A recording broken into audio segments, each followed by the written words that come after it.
Hi friends, ఛానల్లోకి స్వాగతం. Friends, 25 ఏళ్ల అందమైన వితంతు మహిళ తన 4 ఏళ్ల చిన్నారితో కలిసి రైల్వే స్టేషన్లో కూర్చుని ఢిల్లీకి వెళ్లేందుకు రైలు కోసం ఎదురుచూస్తోంది. అయితే రైల్లో భారీ రద్దీ కారణంగా ఆమె ట్రైన్లోకి ఎక్కి కూర్చోలేకపోయింది. దాంతో ఆమె ఆవేదన వ్యక్తం చేస్తోంది. ఇక ఆమె చాలా కలత చెందింది. ఆమె వితంతువు కాబట్టి ఈ ప్రపంచంలో తనకెవరూ లేనట్లు అనిపించింది. తన భర్తకు సంబంధించిన డబ్బు అతను పనిచేసే కంపెనీలో ఇరుక్కుపోయాయి. అయితే ఆ కంపెనీ డబ్బులు ఇస్తుందో లేదో తెలియదు కాని ఆమె ఢిల్లీ వెళ్లాలని అనుకుంటుంది. కాని ఆమె ఇప్పుడు ఆ ట్రైన్ ని చూసి కలత చెందింది. ఇంతలో ఒక వ్యక్తి ఆమెకు సహాయం చేయటానికి ముందుకు వచ్చాడు. అతను ఆమెకు సహాయం చేస్తాడా లేదా అనేది ఇప్పుడు మనం తెలుసుకుందాం. ఫ్రెండ్స్, ఇది చాలా అద్భుతమైన సంఘటన, హృదయాన్ని హత్తుకునే సంఘటన.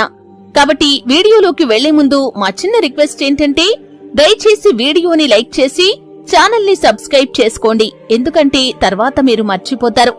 ఫ్రెండ్స్, ఉత్తరప్రదేశ్ లోని గోరఖ్పూర్ రైల్వే స్టేషన్ నుంచి ఈ కథ మొదలవుతుంది. సంగీత అనే మహిళ వయస్సు 25 సంవత్సరాలు. దేవుడు ఆమెకు ఎంతో అందంతో పాటు అమాయకత్వాన్ని కూడా ఇచ్చాడు. ఆమెకు 3 సంవత్సరాల కుమారుడు కూడా ఉన్నాడు. అయితే దురదృష్టవశాత్తు దేవుడు ఆమె జీవితాన్ని నాశనం చేశాడు. ఆమెను వితంతువుగా మార్చేశాడు. ఆమె మధ్యాహ్నం నుండి రైల్వే స్టేషన్లో కూర్చుని రైలు ఎక్కటానికి ప్రయత్నం చేస్తోంది. కాని ట్రైన్ చాలా రద్దీగా ఉండటంతో ఆమె ఎక్కలేకపోయింది. అలాగే ఆమె తలపై ఒక బ్యాగ్ ఉంది. అందులో ఆ తల్లి కొడుకుల బట్టలు, నీళ్లు తాగటానికి ఒక గ్లాస్, ఒక బాటిల్ నీళ్లు, 3 సంవత్సరాల వయసు ఉన్న తన బిడ్డ తప్ప ఆమె దగ్గర మరేమీ లేవు. ఇక ఆ పిల్లాడు ఆ స్టేషన్లో అమ్మే వస్తువులను కొనమంటూ అతని తల్లిని డబ్బులు అడుగుతూ ఏడుస్తూ ఉంటాడు. ఆ పిల్లాడి పేరు ఉదయ్. వాటిని కొనటానికి ఆ తల్లి దగ్గర డబ్బులు లేవు. అందుకే ఆ పిల్లాడి మాటలను పదే పదే తిరస్కరిస్తూ ఉంటుంది. కాని పిల్లలు పిల్లలే కదా, ఏదైనా చూశారంటే చాలు కొనమని మారాం చేస్తారు. అందుకే ఆమెను పదే పదే వేధిస్తున్నాడు. ఆ పిల్లాడు ఏడుస్తున్నప్పుడు ఆమె తన ఒడిలో పడుకోబెట్టి తన పాలను ఇచ్చింది. కాని అంత పెద్ద పిల్లాన్ని ఆ పాలతో కూడా ఏడుపు ఆపలేకపోయింది. అప్పుడు ఒక వ్యక్తి వారిద్దరినీ చాలా శ్రద్ధగా చూస్తున్నాడు. అతని పేరు సూరజ్. బహుశా ఈ మహిళ వద్ద డబ్బు లేకపోవచ్చు అని, అందుకే ఆమె చాలా బాధపడుతుందన్న విషయాన్ని అతను అర్థం చేసుకుంటాడు. అప్పుడు అతను వెళ్లి పెద్ద చిప్స్ ప్యాకెట్ తీసుకుని వచ్చి ఆ పిల్లాడికి ఇచ్చాడు. ఇక ఆ ప్యాకెట్ ని తీసుకుని సంతోషంగా తినటం ప్రారంభించాడు ఆ పిల్లవాడు. ఇక ఆ పిల్లాడి తల్లి ఆ పిల్లాన్ని చూసి అక్కడేం చేస్తున్నావు అని అడుగుతుంది. అప్పుడు సూరజ్ జరిగిందంతా చెప్తాడు. చిన్న పిల్లాడిగా తిననివ్వండి అంటాడు. ఆ తర్వాత సూరజ్ ఆ పిల్లాడి దగ్గరికి వెళ్లి, బాబూ ఇంకేమైనా తింటావా అని అడుగుతాడు. అప్పుడు ఆ పిల్లాడు హా తింటాను అని తల ఊపుతాడు. ఎందుకంటే ఆ పిల్లాడు చాలా ఆకలితో ఉన్నట్లనిపిస్తుంది. అందుకని సూరజ్ దగ్గరలోనే ఉన్న ఒక స్టాల్ దగ్గరికి వెళ్లి అక్కడ చిప్స్, ఫ్రూట్స్, చాక్లెట్లు, బిస్కెట్లు మొదలైన వాటిని సుమారు 100 రూపాయల విలువ చేసే చిరుతిండిని ప్యాక్ చేయించి దాన్ని అతడికి ఇస్తాడు. ఇవి తీసుకో బాబూ, వీటిని కూడా తిను అని ఇస్తాడు. ఇక ఆ బాబు సంతోషంగా తన తల్లి దగ్గరికి వెళ్లి వాటిని ఆమెకు చూపిస్తాడు. ఉదయ్ చేతిలో అవన్నీ చూడగానే ఆ తల్లికి కోపం వస్తుంది. కోపంగా ఆమె అతని దగ్గరికి వెళ్లి, మీ దయ మాకు అవసరం లేదు, ఇచ్చిన వస్తువులు వెనక్కి తీసుకో అని అంటుంది. కాని ఉదయ్ చిన్న పిల్లాడు. తిరిగి ఇవ్వమన్నా ఆ పిల్లాడు వాటిని తిరిగి ఇవ్వను అని చెబుతాడు. అప్పుడు ఆమె మాట్లాడుతూ, ఏమండి, పిల్లలు ఇలాగే మారాం చేస్తారు, అయితే మాత్రం ఇవన్నీ కొనిస్తారా అంటుంది. దీంతో పిల్లలు పిల్లలే కదా, తిననివ్వండి అంటాడు సూరజ్. అయ్యో, వాడు ఇవన్నీ ఎలా తినేస్తాడండి అంటుంది. పిల్లాడు తినకపోతే మీరు తినండి అంటాడు అతను. అవును, ఇంతకీ మీరు ఎక్కడికి వెళ్తున్నారు అని మెల్లిగా అడిగాడు సూరజ్. నేను ఢిల్లీ వెళ్లాలని ఆమె చెప్పింది. ఢిల్లీలో ఎవరున్నారేంటి అన్నాడు సూరజ్. ఎవరూ లేరండి, కాని వెళ్ళాలి, మళ్ళీ కొన్ని రోజుల్లో తిరిగి వచ్చేస్తాను అని చెప్పింది. సరే, కాని మీరు ఎక్కడికి వెళ్తున్నారండి అని అడిగింది సంగీత. నేను కూడా ఢిల్లీకి వెళ్ళాలి. ఇప్పుడు వైశాలి ట్రైన్ వస్తుంది. ఆ ట్రైన్కే నేను టికెట్ తీసుకున్నా. నా టికెట్ కన్ఫర్మ్ అయింది. మీరు నాతో ఎందుకు రాకూడదు అని అడిగాడు సూరజ్. అలా మాట్లాడుతూ వాళ్ల మధ్య స్నేహం పెరిగింది. ఇంతలో రైలు వచ్చింది. ఆ తర్వాత ఉదయ్ని తన ఒడిలో ఎత్తుకొని సంగీతను రమ్మని చెబుతాడు సూరజ్. అతను ఆమెను తన వెనకే తీసుకువెళ్తాడు. అతను ఏసీ కోచ్ B5లో రిజర్వేషన్ చేయించుకున్నాడు. ఆమె లోపలికి వెళ్తుండగా చాలా చల్లగా ఉంది. అది కూడా ఇంత మే నెల ఎండల్లో అని అంది సంగీత. ఇది ఏసీ కోచ్ అండి, మీరు ఎప్పుడూ ట్రైన్లో వెళ్లలేదా అని అడిగాడు. ఆమె, లేదు, నేను మొదటిసారి రైల్లో కూర్చున్నాను, అది కూడా ఏసీ కోచ్లో ఇలా అని నేను విన్నాను, కాని నాకు తెలియదు అని చెప్పింది. ఆ తర్వాత ఇద్దరూ వెళ్లి ఒక సీట్లో కూర్చుంటారు. ఎందుకంటే సీటు కేవలం అతనిది మాత్రమే కన్ఫర్మ్ అయింది. ఇక సంగీత మాత్రం జనరల్ టికెట్ తీసుకుంది, అది కూడా ఎప్పుడో తీసుకుంది. ఏ ట్రైన్ వస్తే అందులో కూర్చుని వెళ్లిపోతాను అనుకుంది. ఇక రైల్లో ఉన్న ప్రజలు వాళ్ళకి కొంచెం చోటిస్తారు. ఇక ఏసీ కోచ్లో వీళ్లను చూస్తున్న వాళ్ళంతా ఎవరు వీళ్ళు అని గుసగుసలాడుకుంటున్నారు. ఎందుకంటే వీళ్ళు చూడటానికి వయసులో ఒకేలా ఉన్నారు, ఒకరికొకరు ఏమవుతారో అనుకుంటున్నారు. చూడటానికి భార్యాభర్తల్లా ఉన్నా కూడా సంగీత ముఖం చూసిన వారెవరికైనా ఆమె వితంతువు అన్న విషయం ఈజీగా అర్థమవుతుంది. ఆ సమయంలో వారు పక్కపక్కనే కూర్చున్నారు. తర్వాత మళ్లీ రైలు స్టార్ట్ అయింది. కాసేపటి తర్వాత ఫుడ్ ఆర్డర్ చేసి తినేలోపు చీకటైపోయింది. ఇక సంగీత మాట్లాడుతూ, మీరు మీ సీటుకు వెళ్ళండి అంటుంది సూరజ్ని. ఆ తర్వాత అందరూ సీట్లు ఎత్తుకొని పడుకోవాలి అనుకుంటారు. ఇంతలో అక్కడికి టీటీ వచ్చి టికెట్లు అడగటం మొదలు పెడతాడు. టికెట్ ఇవ్వమని సంగీతను అడుగుతాడు. సంగీత జనరల్ టికెట్ చూపించగానే టీటీ సార్కి కోపం వస్తుంది. ఇది ఏ కోచో తెలుసా? ఈ టికెట్తో ఏసీ కోచ్లోకి ఎలా వచ్చావు అన్నాడు. అప్పుడు సూరజ్ మాట్లాడుతూ, సార్, ఆమెకు కూడా ఒక టికెట్ ఇవ్వండి, ఒక సీట్ చూపించండి అంటూ 1500 రూపాయలు ఫైన్ కట్టాడు. దీంతో టీటీ సరే అన్నాడు. నేను సీట్ చూస్తాను అని చెప్పి అక్కడ్నుంచి వెళ్లిపోయాడు టీటీ. ఇక సంగీత మాట్లాడుతూ, నా కారణంగా వాళ్లకు ఫైన్ కట్టారా అని అడిగింది. ఈ ఆఫీసర్లు ఇంతే, ఏదో ఒకటి చెప్పి వాళ్ళు చాలా దోచేసుకుంటూ ఉంటారు అని అంది. దీంతో సూరజ్ నవ్వాడు. దోచుకునేవారు ఎవరూ లేరండి, ఇది రూల్ అన్నాడు. ఆ తర్వాత సరే, నువ్వు ఉదయ్ని తీసుకుని దానిమీద పడుకో అన్నాడు. సీటు ఇచ్చాక ఏం చెయ్యాలో చూద్దాం అన్నాడు. ఇక ఆమె పడుకుంది, కాని నిద్ర పట్టడం లేదు, లేచి కూర్చుంది. సూరజ్ కూర్చోవటాన్ని చూసి నువ్వు కూడా పడుకో అని చెప్పింది, కాని అతను నిద్ర రావట్లేదు అని చెప్పాడు. ఇక సంగీత కూడా అతని పక్కన వచ్చి కూర్చుంది. మీరు ఢిల్లీలో ఏం పని చేస్తారని అతన్ని అడిగింది. ఒక కంపెనీలో పనిచేస్తున్నానని చెప్పాడు సూరజ్. అవును, మీరు ఢిల్లీకి దేనికోసం వెళ్తున్నారో చెప్పండి అని ఆమెను అడిగాడు సూరజ్. నా భర్త ఓ కంపెనీలో 8 ఏళ్లు పనిచేశాడు. అతని జీతం నుంచి పీఎఫ్ కట్ అవుతూ వచ్చింది. ఎప్పుడైతే అతను రిటైర్ అవుతాడో లేదంటే ఆ ఆఫీస్ వదిలి వెళ్లిపోతాడో అప్పుడు ఆ డబ్బు తిరిగిస్తారు, దానికోసమే వెళ్తున్నా అని చెప్పింది. అయితే ఇప్పుడు మీ భర్తకు ఏమైంది మరి అంటాడు సూరజ్. ఎక్కువగా మద్యం తాగేవాడు, తాగి డ్రైవింగ్ చేయొద్దని ఎంత చెప్పినా వినలేదు. తాగి రోడ్డు యాక్సిడెంట్లో చనిపోయాడని సంగీత చెప్పింది. ఇక సూరజ్ మాట్లాడుతూ, అయ్యో సారీ అండి, ఇలా జరిగి ఉండకూడదు, చాలా బాధాకరమైన సంఘటన ఇది. కాని ఇదంతా ఎప్పుడు జరిగిందని అడిగాడు. ఇది జరిగి 1 ఏడాది అయిందని సంగీత చెప్పింది.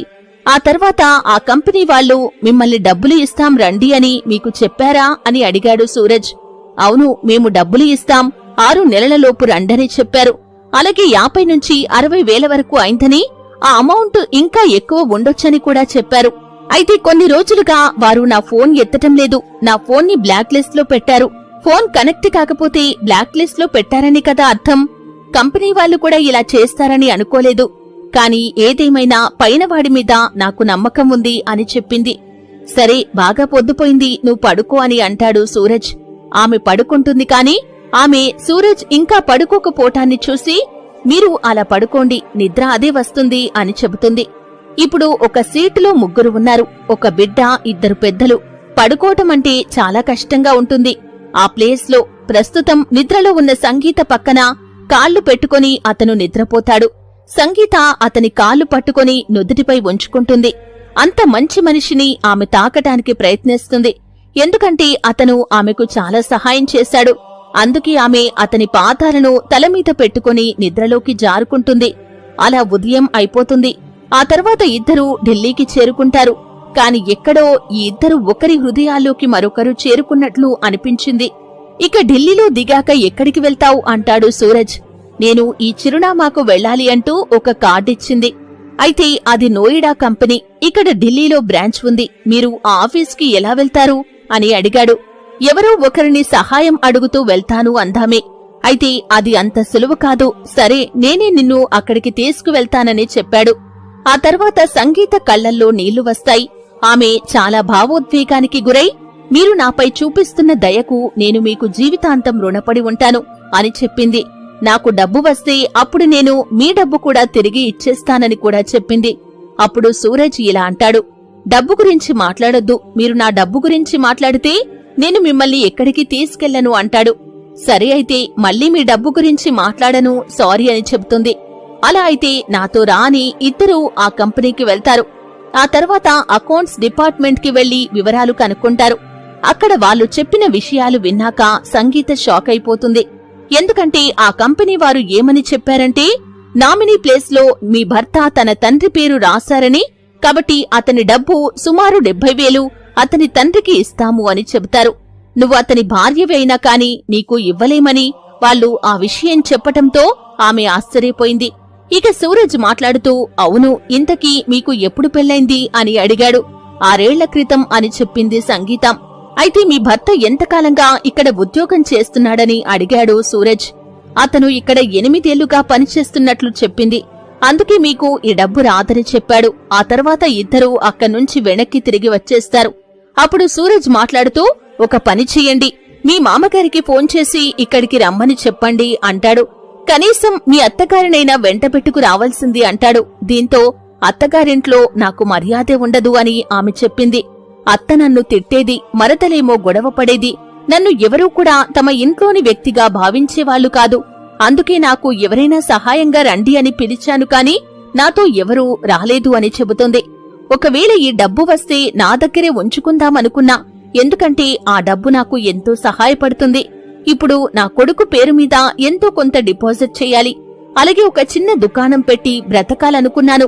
కాని ఇప్పుడు ఇలాంటి సమాధానం వస్తుందని నేను ఊహించలేదు అంది. తర్వాత సంగీత తన మామగారికి ఫోన్ చేసి జరిగిన విషయం మొత్తం చెబుతుంది.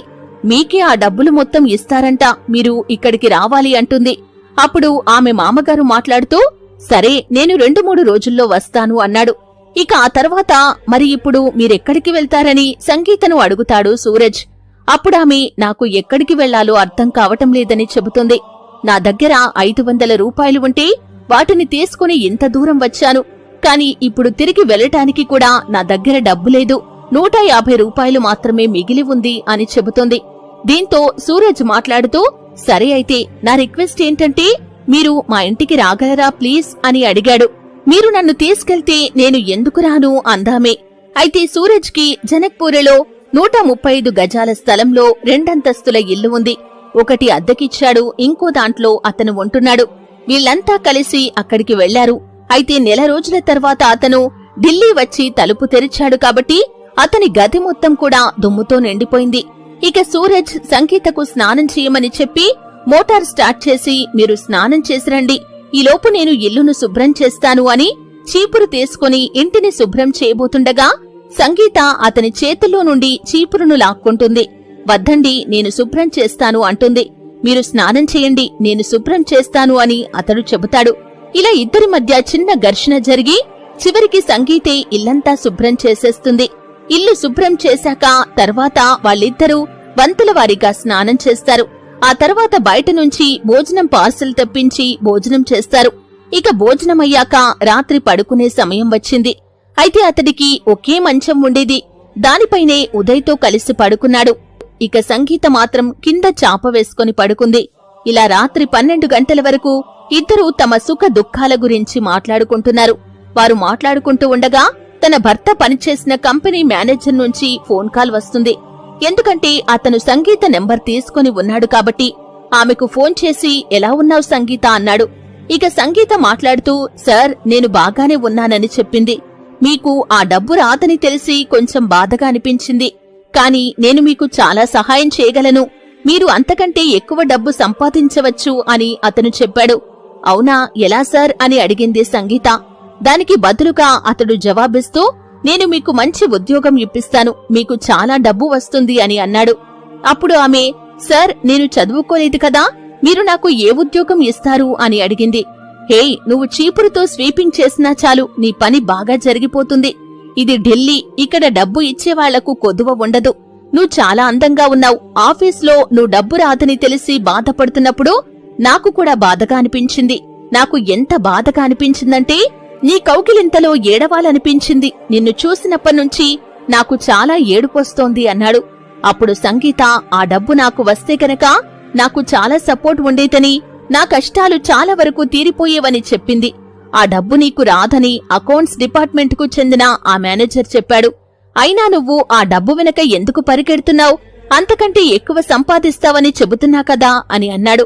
కాబట్టి కొద్దిగా నువ్వు కూడా ఈ విషయం గురించి ఆలోచించు, నేను కూడా కొద్దిగా ఆలోచిస్తాను. ఆ తర్వాత మీకు డబ్బులకి సంబంధించి ఎలాంటి లోటు ఉండదు అని చెబుతూ, అవును, ఇంతకీ మీరు మధ్యాహ్నం ఆఫీస్కి వచ్చినప్పుడు మీ వెంట ఉన్న ఆ వ్యక్తి ఎవరు? ఢిల్లీలో మీరు ఎవరినీ గుడ్డిగా నమ్మకండి, మిమ్మల్ని అమ్మేస్తారు, వారి మాటలకు లొంగవద్దని, ఢిల్లీలో అబద్ధాలు చెప్పేవాళ్లు ఎక్కువగా ఉంటారని అన్నాడు. అయితే మీరు అంటున్న విషయం ఏమిటో నాకు సరిగ్గా అర్థం కావటం లేదు, కాని ఆలోచిస్తాను. నాకిప్పుడు నిద్ర విపరీతంగా వస్తుంది, నేను నిద్రపోతున్నాను, రేపొద్దున మీతో మాట్లాడతానని సంగీత చెప్పింది. నిన్ను చూసినప్పటినుంచి నాకు నిద్రే పట్టడం లేదు. నేను మీ సమస్యను నా సమస్యగా అర్థం చేసుకున్నాను, కాని నా సమస్యను అర్థం చేసుకోకుండా నిద్ర వస్తుందని నువ్వు ఎలా చెబుతున్నావు? ఇంకా ఏదైనా మాట్లాడు, ఇంకా నీ గురించి ఏమైనా చెప్పు కదా అంటాడు. అయితే సంగీత ఫోన్ స్పీకర్ ని ఆన్ చేసి మాట్లాడుతూ ఉంది. సూరజ్ కూడా ఈ మాటలు వింటున్నాడు. ఇక ఆ మాటలకు అతడికి కోపం వచ్చేసింది. దాంతో ఆమె చేతిలోంచి ఫోన్ తీసుకుని, అన్నా, అసలు నువ్వు ఏం మాట్లాడుతున్నావు అన్నాడు. నువ్వు మాట్లాడే మాటలను బట్టి మీ అసౌకర్యాన్ని, మీ కష్టాలను నేను అర్థం చేసుకున్నాను. ఇప్పుడు మీరు ఇలా మాట్లాడటం కరెక్ట్ కాదు అన్నాడు. దాంతో ఆ మాటలు విన్న మేనేజర్ ఫోన్ కట్ చేస్తాడు. మరోవైపు సంగీత ఏడవటం మొదలుపెట్టింది. తనకు నా బిడ్డ ముఖం కనబడలేదు, కాని నేను కనబడ్డాను, నాకు అన్నీ అర్థమయ్యాయి, అతను నా నుంచి ఏం ఆశిస్తున్నాడో నాకు తెలుసు అంది. ఇక మరుసటి రోజు తన మామగారికి ఫోన్ చేసి, మామగారు మీరు ఎప్పుడు వస్తారు అని మళ్లీ అడిగింది. దానికి అతను 3 లేదా 4 రోజుల్లో వస్తానని చెప్పాడు. ఆ సంస్థ తనకు డబ్బులు ఇస్తుందని తెలియగానే తన కుమారుడు నామినీగా తన పేరు రాశాడని తెలిసిన వెంటనే అతను కంపెనీకి కాల్ చేస్తాడు. కంపెనీ నుండి మొత్తం విషయం తెలుసుకుంటాడు. డబ్బు తీసుకోమని చెప్పేసరికి మామగారు వచ్చి డబ్బు తీసుకుని వెళ్లిపోతాడు. ఇప్పుడు సంగీత మరుసటి రోజు మళ్లీ తన మామయ్యకి ఫోన్ చేసేసరికి అతను ఫోన్ లిఫ్ట్ చేయడు. దీంతో సంగీత కంపెనీ వాళ్లకు ఫోన్ చేస్తుంది. అప్పుడు వాళ్ళు మాట్లాడుతూ ఆ డబ్బు తీసుకెళ్లాల్సిన నామినీ వ్యక్తి వచ్చి తీసుకెళ్లిపోయారు అని, ఇంతకు మీరెవరు అని అడిగేసరికి ఆమె ఏదేదో చెప్పి ఫోన్ పెట్టేస్తుంది. ఆ తర్వాత ఆమె తన మామగారికి ఫోన్ చేస్తుంది. చాలాసార్లు ఫోన్ మోగాక ఫోన్ లిఫ్ట్ చేసి, అంకుల్, మీరు ఇలా ఎలా డబ్బు తీసుకుని వెళ్లిపోయారు? మీ కోడలు మీ మనవడు ఇక్కడ ఉన్నారు, కోడలితో కాకపోయినా మనవన్నైనా చూసి వెళ్లాలని మీకనిపించలేదా అని అడిగింది. అప్పుడు ఆయన మాట్లాడుతూ, నాకు కొడుకే లేనప్పుడు కోడలు ఎక్కడ్నుంచి వస్తుంది అన్నాడు. ఇంతలో సూరజ్ ఫోన్ తీసుకుని, కోడలు వద్దు అంటే సరే, కాని మీకు మనవడు ఉన్నాడు, అది కూడా అర్థం కాదా మీకు అని అడిగాడు. వాడితో మాకు పనిలేదు, మాకు మనవళ్లకు మనవరాళ్లకు కొదవేలేదు, ఇకపై నన్ను పిలవద్దు, నాకు ఫోన్ చేయొద్దు, ఈ డబ్బులు ఒక్క పైసా కూడా వాళ్లకు ఇవ్వను అని చెప్పి ఫోన్ కట్ చేశాడు. ఇది విన్న సూరజ్ నివ్వెరపోతాడు. సంగీత ఏడవటం ప్రారంభిస్తుంది. దాంతో సూరజ్ కి ఆమెను ఎలా ఓదార్చాలో అర్థం కాలేదు. నేను ఎక్కడికి వెళ్లాలి, నేనేం చెయ్యాలి అంటూ ఆమె అరుస్తూ ఏడుస్తూ ఉంది. సూరజ్ ఆమెను ఓదారుస్తూ, కంగారు పడకు, ఈ లోకంలో ఎవరికెవరు ఉండరు, నేనున్నాను, నువ్వేం టెన్షన్ పడకు అంటాడు. దాంతో ఆమె అతడి భుజాలపై తలపెట్టుకుని ఏడుస్తుంది. ఆమె కన్నీళ్లతో అతడి భుజం పూర్తిగా తడిసిపోయింది. ఆ తర్వాత ఉదయ్ కూడా ఏడవటం మొదలు పెడతాడు. చూడు, నువ్వు ఏడుస్తుంటే నీ కొడుకు కూడా ఏడుస్తున్నాడు అని చెప్పాడు సూరజ్. అతను ఆమెకు చాలాసేపు నచ్చజెప్పిన తర్వాత ఆమె ఏడుస్తూ తన అత్తగారింటికి సంబంధించిన కథ మొత్తం చెబుతుంది. నాకు ఆ ఇంట్లో ఎవరూ లేరు, నా భర్త కూడా నన్ను సరిగా పట్టించుకోలేదు, పెళ్లైన కొద్ది రోజుల వరకు బాగానే ఉంది, ఆ తర్వాత అసలు నిజాలు బయటపడ్డాయి అని చెప్పింది. ఆ తర్వాత తినే విషయంలో, తాగే విషయంలో కూడా నన్ను చాలా అవమానించడం మొదలుపెట్టారు. అయినా కూడా నేను ఆ బాధను అలాగే అనుభవిస్తూ ఆ ఇంట్లోనే ఉండేదాన్ని, అందుకే ఈ రోజు నాకు ఇలాంటి గతి పట్టింది అని చెబుతుంది. దీంతో సూరజ్ ఆమెను ఎంతో ఓదారుస్తాడు. కాని ఆమెకు ఏడ్చి ఏడ్చి ఒళ్లంతా నొప్పులతో జ్వరం పట్టేస్తుంది. ఆ తర్వాత సూరజ్ బయటకు వెళ్లి మందులు తీసుకొచ్చి ఆమె తలకు మర్దనా చేసి తలకు కట్టుకడతాడు. ఆమెకు మందులు వేస్తాడు. ఈ లోకంలో నీకు ఎవరూ లేరని అనుకోకు, నేను ఉన్నాను, నీకు నేను ఆహారం పెడతాను, మీ ఇంటికి కూడా పంపిస్తాను అన్నాడు. అలా 15 రోజులు గడిచిపోయాయి. ఇక ఆమె అత్తామామలు ఎవరూ కూడా ఆమె గురించి పట్టించుకోలేదు. ఇక సంగీత కూడా తన ఇంటికి వెళ్లాలని అనుకోలేదు. ఇక సూరజ్ కూడా ఆమెను తిరిగి వెళ్లమని చెప్పలేదు. ఇలా ఒకరోజు సూరజ్ తన డ్యూటీకి వెళ్తూ మేడపై అద్దెకు ఉండేవాళ్ల ఇంట్లో ఒక మహిళ కూడా ఉంటుంది. అద్దె ఇంట్లో ఉన్న మహిళకు సూరజ్ సంగీత గురించి జరిగిందంతా చెప్పి అప్పుడప్పుడు కిందికి వచ్చి సంగీతను జాగ్రత్తగా చూసుకోమని చెప్పి జాబ్కి వెళ్లిపోతాడు. అలా మరో 15 రోజులు గడిచిపోయాయి. అతను డ్యూటీకి వెళ్లేవాడు. సంగీత టిఫిన్ చేసి ఇచ్చేది. ఆ తర్వాత అతను జాబ్ నుంచి ఇంటికి రాగానే ఆమె అతన్ని చూసి సంతోషించేది. అతనికి నీళ్ళిచ్చేది. అప్పుడప్పుడు అతని తలకు నూనె పెట్టేది. ఇక ఆమె కొడుకు ఉదయ్ ఆనందానికి అవతులు లేకుండా పోయాయి. ఎందుకంటే ఆ పిల్లాడికి కావలసిన అన్ని సదుపాయాలు ఇక్కడ లభిస్తున్నాయి. పైగా సూరజ్తో బాగా కలిసిపోయాడు కూడా. ఇలా ఇద్దరూ కలిసి భార్యాభర్తల్లా ఆనందంగా కలిసి జీవించటం మొదలుపెట్టారు. ఇక సూరజ్ ఆనందానికి అవతులు లేకుండా పోయాయి. నెల రోజులు గడిచిపోయాయి. ఇద్దరి మధ్య ఉన్న ఒకే ఒక్క తేడా ఏమిటంటే వారు విడివిడిగా పడుకునేవాళ్లు. కాని వారు ఒకరి గురించి ఒకరు చాలా ఆలోచించుకునేవాళ్లు. వారి హృదయాలు చాలా లోతుగా ముడిపడి ఉన్నాయి. అలా ఒక నెల సమయం గడిచేసరికి ఒకరోజు భోజనాలు చేశాక నిద్రపోవటానికి సన్నాహాలు చేసుకుంటున్నారు. ఇక ఉదయ్ నిద్రలోకి జారుకున్నాడు. అప్పుడు సంగీత వచ్చి అతని పక్కన మంచం మీద కూర్చుని నన్ను ఇంటికి పంపించేయండి అని అడిగింది. ఇప్పటికే మేమిద్దరం మీ నెత్తిన భారంగా ఉన్నాం. ఇక చాలు, మీకు భారంగా ఉండాలని అనుకోవటం లేదు అని చెప్పింది. దీంతో సూరజ్ మాట్లాడుతూ, మీకు ఇక్కడేమైనా ఇబ్బంది ఉందా? మీకు ఈ ప్రదేశం అనుకూలంగా లేదా అన్నాడు. మీకు నచ్చినా నచ్చకపోయినా మేము ఎప్పటికైనా వెళ్లిపోవలసిన వాళ్లమే కదా అని చెప్పింది సంగీత. దాంతో నువ్వెళ్లిపోతే నేనెలా ఉండగలను అంటాడు సూరజ్. మీకు తెలీదు కాని ఇక్కడ్నుంచి వెళ్లిపోతే మీరు లేకుండా ఉదయ్ కూడా ఉండలేడు. వాడు మీతో చాలా అనుబంధం పెంచుకున్నాడు అని చెప్పింది. అప్పుడు సూరజ్ మాట్లాడుతూ, మరి మీరు పెంచుకోలేదా నా మీద అనుబంధం అని అడుగుతాడు. ఆ మాట వినగానే సంగీత కళ్ళు చెమ్మగిల్లాయి. ఆమె బుగ్గలు ఎర్రగా మారాయి. పెదవులు వణుకుతున్నాయి. ఇక నుంచి నేను వెళ్లిపోలేను. ఎందుకంటే నేను మీరు లేకుండా ఈ ఇల్లు లేకుండా బ్రతకలేను అని చెప్పింది. ఆమె మాటలతో సూరజ్ కళ్ళు కూడా తడిసిపోయాయి. అతను ఆమె చేతిని పట్టుకుని నిజం చెప్పు, నువ్వు నిజంగానే నేను లేకుండా ఉండలేవా అన్నాడు. దీంతో సంగీత మాట్లాడుతూ, హా అవును, నేను నిజమే చెబుతున్నా, నన్ను క్షమించండి. నేను మీ స్థాయికి తగినదాన్ని కాను, కాని నేను మిమ్మల్ని కోరుకుంటున్నాను అని సమాధానమిచ్చింది. దీంతో సూరజ్ ఆమెను కౌగిలించుకుని ఏడవటం మొదలు పెడతాడు. సంగీత కూడా ఏడవటం మొదలుపెట్టింది. ఈ మాట చెప్పటానికి చాలా సమయం పట్టింది. మొదటి రోజు నుంచే నేను నిన్ను కోరుకుంటున్నానని చెప్పాడు సూరజ్.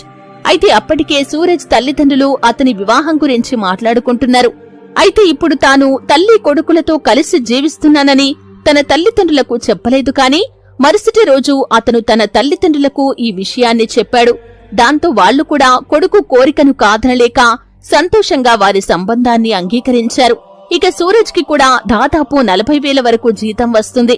పైగా మంచి మనసున్న వ్యక్తి కూడా. దీంతో మరుసటి రోజు ఆమెను ఒక గుడికి తీసుకుని వెళ్లి ఆ గుళ్ళో దేవుడి సాక్షిగా పెళ్లి చేసుకున్నాడు. ఆ రోజు నుంచి సంగీతకు చాప మీద పడుకోవాల్సిన అవసరం లేకుండా పోయింది. మే 2024 నుండి ఈ రోజు వరకు ఇద్దరూ కలిసి ఆనందంగా ఉన్నారు. అతను చాలా సంతోషంగా ఉన్నాడు. ఆమె కూడా చాలా సంతోషంగా ఉంది.